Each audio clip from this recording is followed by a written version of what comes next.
Ernesto Agassi, buenas tardes, Ernesto, ¿cómo te va? ¿Cómo te va? Buenas tardes, buenas tardes, buenas tardes. Yo no... Estás muteado, Ernesto, estás muteado. ¿Sabes qué? Ahí sí, El silencio es una protección de ruidos molestos, pero bueno, está bien. te digo, Néstor, que es un gusto estar contigo, y estar con la audiencia, que me he encontrado con alguno por ahí, que me ha estimulado a seguir teniendo estos diálogos por andar, porque le gusta mucho el programa y no se pierde nada. Fui a una ferretería por allá, en la Cuchilla de Belvedere, y un hombre me paró para decirme que le parecía muy bien lo que estaba haciendo en andar. Mira vos. Bueno, muchas gracias. Gracias por comentarlo. Este, Mira, yo quiero comentar una cosa que me parece significativa, Néstor. Sabes que esta semana pasada se cumplieron, en realidad, el 16 de septiembre, 212 años de la independencia de México. Hubo muchas cosas en México al cumplirse 212 años, pero quiero hacer algunos comentarios de lo que ahí pasó. México es una nación muy importante de las Américas, y quiero referirme al discurso del presidente de México, de Manuel López Obrador, porque vas a encontrar algunas cosas curiosas en ese discurso. Las quiero compartir con la audiencia. Me quiero salir del dimes y direte de todos los días para pensar en cosas importantes, Néstor. Sobre todo que esto se refiere a lo que va a presentar México ahora en la Asamblea General de Naciones Unidas. Pensar que hay presidentes que no van a la Asamblea de Naciones Unidas, que es una asamblea anual que se hace, y mirá lo que va a hacer México en esa asamblea. Él lo comunicó en el acto de conmemoración. Él va a pedir, por lo que está pasando en el mundo, intervenir de alguna forma, que la política intervenga, para pedir la paz, buscar un camino en la guerra de Ucrania. Él piensa que este es un problema importantísimo en el mundo de hoy, que empezó siendo una guerra entre dos naciones, pero que ahora está haciendo una cosa impresionante, y hizo un análisis de qué es lo que está pasando desde el punto de vista de México. A mí me parece que es importante hablar un poco de esto, porque en realidad, viste que cuando se plantean los problemas de la inflación o los problemas del costo de los alimentos, todo el mundo le echa la culpa a la guerra de Ucrania o a la invasión de Rusia a Ucrania. Entonces es como una cosa que se menea en el mundo, pero que en todos lados los países europeos ya cayeron algunos primeros ministros. En Estados Unidos no paran de fabricar bombas y maquinaria militar para mandarla para allá. Todo el mundo está pendiente de qué es lo que está pasando en esa parte del mundo. En realidad estamos todos comprendidos en ese problema. Lo que dice López Obrador es que quizá esa guerra está demostrando que los mecanismos que tiene la política en el mundo no son suficientes, o por lo menos esos mecanismos de la política, que es la que tiene que considerar estas cosas, porque están habiendo reuniones de Naciones Unidas que están discutiendo temas absolutamente secundarios, y alguien va a poner sobre la mesa el tema de la guerra en Ucrania para encontrar una solución o un camino de irlo sobrellevando, o hacer de que, en realidad, como dice él, que los grupos de interés o los grupos económicos, el poder económico del mundo, no se esté valiendo de esa guerra, por ejemplo, para vender más armamentos, y después verán cómo los cobran. Porque en realidad lo que está pasando ahora es que hay muchos países ricos, con mucho capital, con un gran potencial bélico, que están tapando de armas a Ucrania para defenderse de la invasión de Rusia. Entonces, aparte de lo que ahí sucedió, que tiene su historia, que tiene sus razones, y de las cuales no vamos a hablar hoy porque es una cosa muy larga, lo que está sucediendo hoy es que hay intereses económicos atrás de esto que están operando y que no quieren que haya paz y no quieren que se llegue a un acuerdo político. Entonces, si no hay un ámbito para conversar esto, todos los países del mundo van a seguir sufriendo las consecuencias de esa situación, y cada vez peor, ¿no? Entonces, esto se originó de alguna manera, ¿no? Pero una vez que fue originado, ¿qué fue lo que pasó? Parece que esto vamos todos caminando hacia un precipicio, ¿no? Todo el mundo está sufriendo las consecuencias de esto. Primero los muertos que están habiendo ahí, ¿no? La destrucción de los puentes, la destrucción de los pueblos, los emigrantes que están saliendo, pero también la estabilidad de las naciones y el bienestar en el planeta. ¿Qué está pasando con el precio del petróleo? ¿Qué está pasando con el precio del gas? ¿Y qué está pasando con esos países africanos que están de hambruna y no hay grano, no hay alimento para la gente? Entonces, esta situación de guerra que está planteada y que todo el mundo la ve como algo que puede mejorar o empeorar. Casi nadie dice que esto va a mejorar, ¿no? Este, entonces, además esto se agravó porque aparte de la situación bélica en sí misma, donde Rusia no tuvo más remedio que ponerle un parate al avance de las armas estratégicas que la OTAN iba rodeando a los ex países soviéticos, ahora, además de eso, se toman medidas económicas. Ahora, esas medidas económicas que eran para ahogar a Rusia terminan afectando a todo el mundo, ¿no? Porque... Ernesto, una pequeña, digo, con lo de Rusia. Además Sí. de eso, quedaron 15.000 muertos que habían matado, ¿eh? Bueno, Más esto allá de empezó las hace armas tiempo. estratégicas, Sí, 15.000 sí, sí, muertos. sí. Exactamente. Ahora, nadie habla de eso. Vamos a seguir conversando en este asunto, en esto también lo que vos decís. Porque en realidad, los que toman las decisiones económicas están ahora más perjudicados que aquellos contra los cuales se tomaron, porque en realidad Rusia más o menos va lidiando las cosas, vende el petróleo un poco más barato, pero lo vende, ¿no? Y los países europeos nunca pensaron que tienen una debilidad muy grande. Es que toda la vida de Europa depende de una energía que tienen que importar de otro lado. Parece mentira que no hayan pensado esto antes. Ahora se quedan sin energía porque no la tienen ellos. Y si la tienen que llevar del otro lado del Atlántico, que se la tiene que llevar a Estados Unidos, para Estados Unidos es negocio vender la energía, pero tampoco tiene tanta. Entonces ahora está apareciendo cuáles son los territorios donde hay mucha gente, cuáles son los territorios donde hay muchos recursos naturales, donde hay mucha energía. En realidad ahora está apareciendo la importancia de la demografía y los recursos naturales en el planeta. Vos fíjate a qué más estamos llegando, ¿no? Ahora, cuando todo esto empieza a desarrollarse, ¿qué hizo la Organización de Naciones Unidas? No habíamos quedado que la Organización de Naciones Unidas era una gran asamblea donde están todos los pueblos, los gobiernos representados para tratar los grandes temas de la humanidad. Las Naciones Unidas siguió funcionando y acá teníamos un problema en crecimiento que cada vez era más grande. No se hizo nada y el problema avanzó, ¿no? Y todos vimos cómo avanzaba por TV.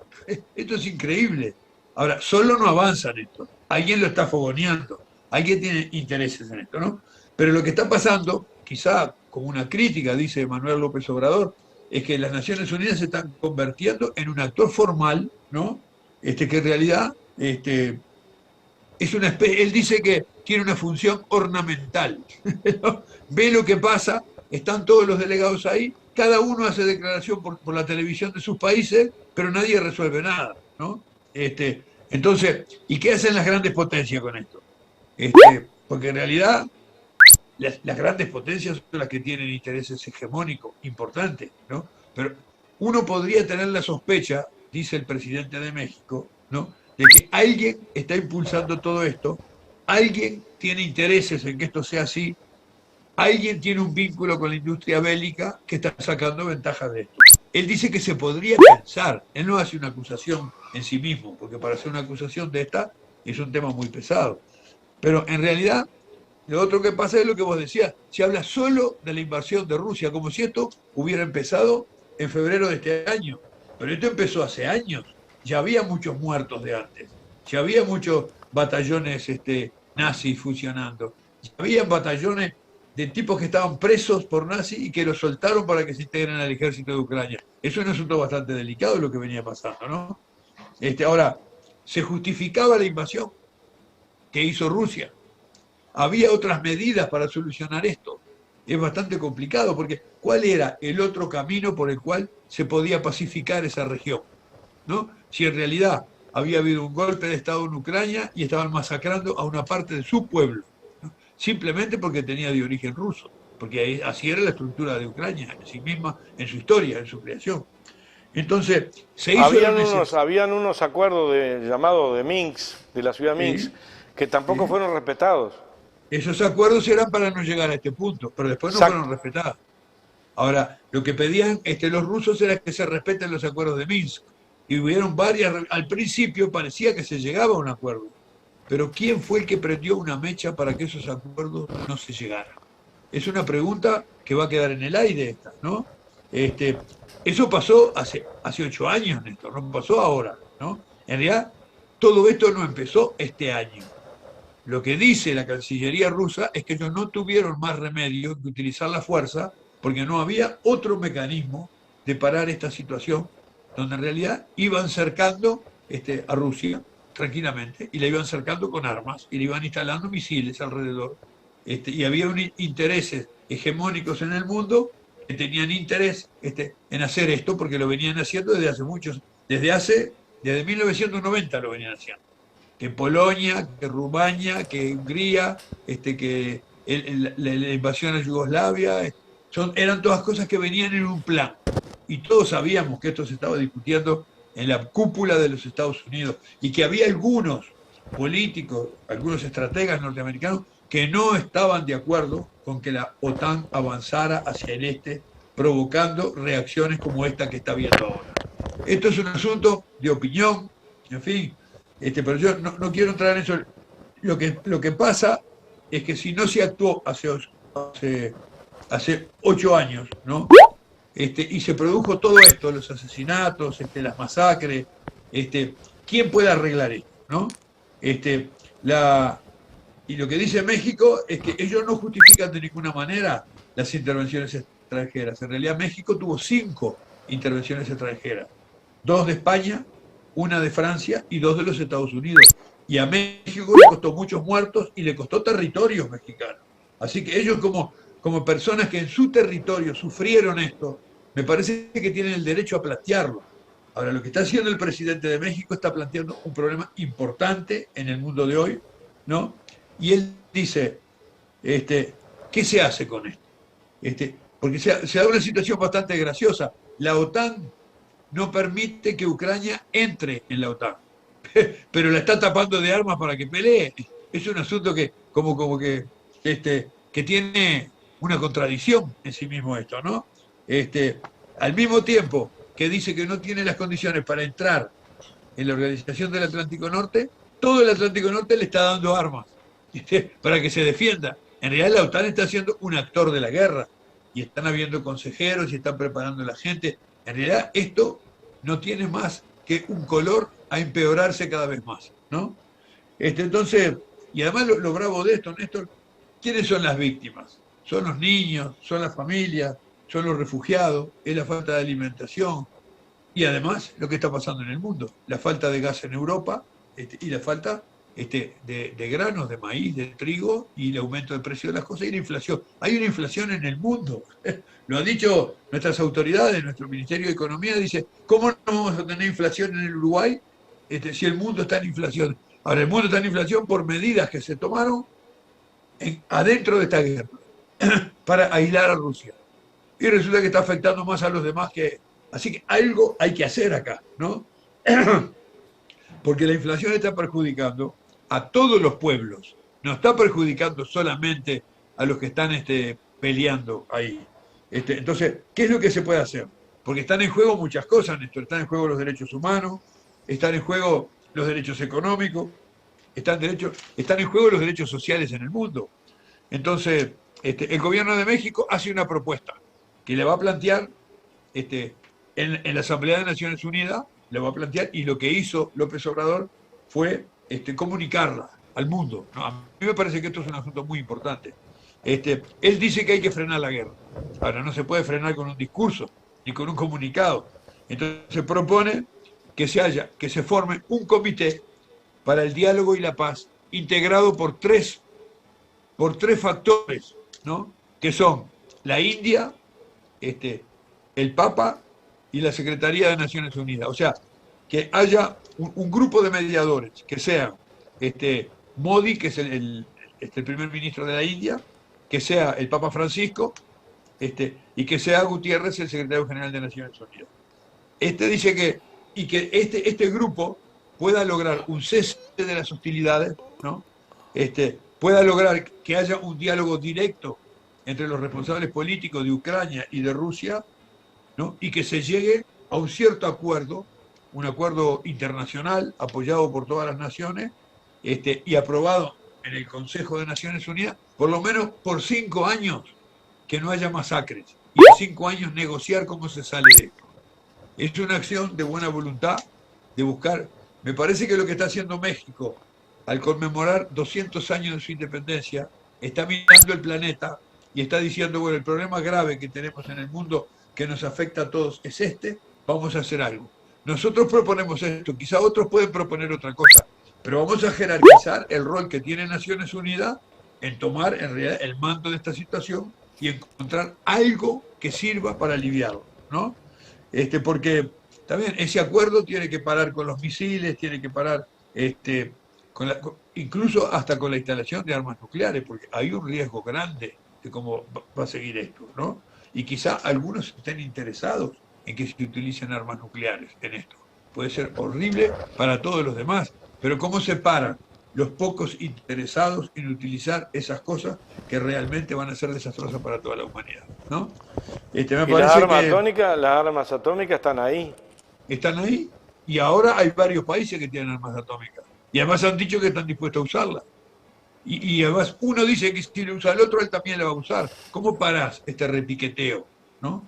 Yo creo que, me parece que, y poder retomar los grandes problemas que tiene la humanidad. Los problemas de la salud, ¿no? Los problemas de la violencia, los problemas de las migraciones. Hay varias cosas que están junto con esto, porque eso está ocasionando esta guerra, una situación de emigrantes por todos lados, ¿no? Y me parece que lo que dice López Obrador es que sin paz no es posible la justicia. Y sin paz no es posible pensar en el desarrollo y en los derechos de los ciudadanos. Está bien lo que él dice digamos, como explicación, como concepto. Ahora, esto se puede lograr. Tendrá éxito el planteo que va a hacer México. Lo que dice López Obrador me parece que está bien, que nunca será en vano luchar por la justicia y por la paz. Le podés errar lo que proponés. Quizá otros propongan otras cosas. El problema es si a alguien le interesa que haya paz y que haya justicia, ¿no? Porque en realidad, y sabés que lo otro que terminó, que me parece que es importante, porque esto estaba en una plaza de Ciudad de México, donde había muchos miles de personas, él agradeció la presencia de algunas personas que en realidad juegan un rol importante en este mundo, porque las tomó, digamos, como testigos en ese momento. La primera persona que nombró y le agradeció que estuviera ahí fue el Pepe Mujica. A mí me llamó la atención. La segunda persona que le agradeció fue al padre de Assange y dijo que México va a seguir en realidad trabajando por la libertad de Assange, porque dijo que Assange es un Quijote de la libertad, ¿no? Y que está injustamente encarcelado. Después le agradeció a Leida Guevara, a la hija de Che, ¿no? Le agradeció a Evo Morales, que estaba ahí presente, y le agradeció a un trabajador, a alguien, a la familia de César Chávez. César Chávez fue un dirigente de los trabajadores y de los jornaleros mexicanos en Estados Unidos, y él murió, pero dice que en realidad fue un paladín de la justicia, y la gente que hace las cosas que hizo él sigue viviendo después, cuando se van solucionando los problemas y se recuerda las luchas que ellos tuvieron. En realidad, él tomó a estas personas invitadas, ¿no? Como invitadas por la lucha de un mundo con más justicia, ¿no? Yo no sabía que... No es moco de pavo agradecer el presidente de México a agarrar 5 o 6 personalidades a nivel mundial y estar dando la iniciativa de parar la guerra. No es moco de pavo lo que está haciendo. Me parece que es una cosa que tiene una grandísima importancia, tiene una gran importancia para el planeta, para los problemas que tenemos ahora, y además creo que también López Obrador en esto se comporta como un estadista que está mirando los problemas del mundo y se está planteando que algo tenemos que hacer por eso. Él dice, quizá no sea esto que nosotros proponemos, pero esto es lo que nuestra inteligencia nos alcanza para proponer. Lo que sí estamos seguros, que sin paz no hay justicia en el mundo, y que todos tenemos que comprometernos con esa idea. A mí me pareció, esto no ha sido muy divulgado por los medios de comunicación, Néstor. Yo voy a usar Andares para divulgarlo, porque me parece que todos debemos pensar en este momento cuál es el problema grande que tenemos todos en el planeta. a dónde tenemos que dirigir nuestras energías, porque a veces nosotros perdemos el tiempo con pequeñas luchas domésticas y pequeñas discusiones de cosas que dentro de un tiempo nadie se va a acordar, pero esto que está afectando a la humanidad merece que nosotros pensemos y que además tengamos una especie como de compromiso, ¿no? De que estos son los temas que hay que resolver. Porque si no lo miramos por televisión, y lo miramos por televisión como quien mira llover por la ventana, ¿viste? Y es horrible, está muriendo gente. Hay grupos hegemónicos que quieren arrinconar a otros y se están... podemos pensar cuáles fueron las causas, podemos pensar cuáles son las consecuencias, pero lo más importante, creo que el mensaje del presidente de México es: hay que hacer algo ahora. Me parece que es una actitud loable, la quiero rescatar. Quiero que todos pensemos un poco en esto, Néstor, porque los problemas que tenemos en el planeta, si no los resolvemos nosotros, corremos el riesgo de arrasar toda nuestra civilización. Me parecía que valía la pena reflexionar un poco sobre esto. Sí, claro, tenemos espacio, te quedan 5 minutos y hablaste 5, arrancamos menos 25. Si no te obligo a que hables, pero ya que está, es importante hablar. Cómo se dio el paso, este fue el centro de la conmemoración que tuvo México de sus... En realidad ellos se independizaron en 1810. Viste que estos procesos de independencia en América Latina fueron todos más o menos en la misma época, ¿no? Fue la época también de la Revolución Artiguista, fue la época de Simón Bolívar, fue la época de San Martín. Ahora, después de eso, pasaron muchas cosas en nuestra América. Y me parece que a los 212 años de haberse independizado, que el presidente de una de las potencias de México, porque México es la segunda economía de América Latina, ¿no? Después de Brasil. Además es una nación muy importante también desde el punto de vista cultural, cultural en el sentido amplio, ¿no? Cultura de la libertad, cultura de la justicia, cultura de pensar en realidad en los derechos de los ciudadanos. Es una nación muy rica, muy solidaria. Con nosotros fue muy solidaria cuando nosotros tuvimos los años tristes de la dictadura. Muchos uruguayos vivieron en México. Y muchos latinos vivieron en México como salvaguarda, como paraguas de que no los asesinaran. Y muchos integrantes de la República Española también estuvieron en México para protegiéndolo de que el franquismo no los mandara a las fosas comunes. Fue una nación muy, muy preocupada por todos estos asuntos, y que hoy, en realidad me parece que esto coloca a México e indirectamente a América Latina en un lugar importante del mundo, porque lo coloca enfocando un problema central del que todos parece que se hacen los bobos y nadie dice nada de esto. Nosotros después de noche miramos a ver cuántos muertos tuvieron esto y cuántos muertos tuvieron aquello y cuántas bombas tiraron esto y cuántas bombas tiraron los otros, como si fuera algo medio tapado, ¿viste? Me parece que el valor que tiene la presidencia de México, porque no es solo el presidente, esto es un sentimiento nacional, esto es un reflejo de muchas organizaciones. Seguramente que López Obrador ya habló con el Papa y ya habló con Modi. Estas cosas tienen, me parece que hay mucho por abajo de esto, pero que ocupe un lugar central en este tema, haciendo una propuesta. Y yo repito lo que él dijo, capaz que no es la propuesta, pero tiene que ser una propuesta donde no estén involucrados ni los Estados Unidos, que son los que están empujando a Europa que llene de armas a Ucrania. No puede estar China, que es un actor lateral, pero que es un actor. ¿Quién puede ser el árbitro de un problema de esta naturaleza? Me parece que está bien pensado que sea una autoridad religiosa, que sea una autoridad de Naciones Unidas y que sea una autoridad de un país muy importante como India, pero que no es un actor central en esto. Me parece que está bien pensado. Yo no integro las Naciones Unidas, no sé si esta va a ser la salida, pero creo que preocuparse por los problemas de nuestro tiempo, un problema importantísimo que nos afecta a todos, ¿no? Y hacer propuestas y después trabajar para eso, nos está dando una lección de qué es lo que hay que hacer en la Asamblea Anual de las Naciones Unidas que se está desarrollando en este momento. Por la televisión escuchamos lo que dijo Bolsonaro, lo que dijo lo que dijo el otro, pero pensemos un poco más globalmente en el tamaño de los problemas que tenemos y por dónde tenemos que avanzar a solucionarlos. Hay algunos avances, te dejo los titulares porque ahora sí llegamos a la hora, pero te dejo los avances. Yo miré apenas 3, 4 o 5 minutos más de eso, ¿no?, de la intervención de Petro. Ajá, el colombiano. sí, Y sí, sí, miré unos 6, 7, quizás 10 minutos que lo tengo para pasar, pero no nos dio el tiempo, a Xiomara Castro, de bien. Honduras. Hay unas intervenciones Bueno, muy halagüeñas desde el punto de vista pacificadoras. Algo que dijo Seregni hace un tiempo atrás, y segurísimo que te acordás. sí, sí, sí, Cambios, sí, sí. paz para los cambios, cambios para la paz. O sea que esto nos plantea un asunto, ¿no, Néstor, que es muy importante. Ojalá que esta voz que está teniendo México pudiera ser la voz de los Estados Unidos de América del Sur. Ojalá que esto pudiera ser la voz cuando, si las naciones estuviéramos integradas, porque entonces teníamos otro peso. Porque lo que está pasando ahora es que los Estados Unidos de Europa son los que están mandando las armas para allá, y los Estados Unidos de América del Norte son los que están mandando las armas.